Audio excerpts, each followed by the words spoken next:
अस्सलामुअलैकुम दोस्तों।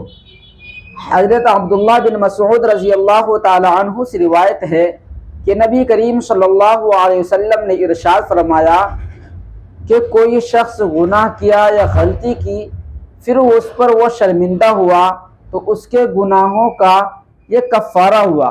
उसके शर्मिंदगी जो है, ये शर्मिंदगी की वजह से उसके गुनाहों का कफ़ारा हो गया।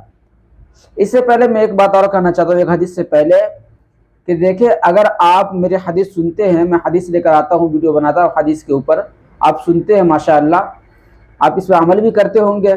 अगर आप इस वीडियो को, जैसे मैं कोई हदीस बताऊँ, कोई भी हदीस हो, जो भी आदमी वीडियो बनाता हो, जो ही मौलाना, अगर आप उस वीडियो को शेयर करते हैं किसी दूसरे भाई के पास, तीसरे के पास, चौथे के पास, अगर आप 10 के पास शेयर करते हैं और उसमें से अगर एक भी अमल कर लेगा उस हदीस पे, तो कल जब तक वो बंदा जिंदा रहेगा, जब तक वो अमल करता रहेगा, तब तक आपको सवाब मिलता रहेगा।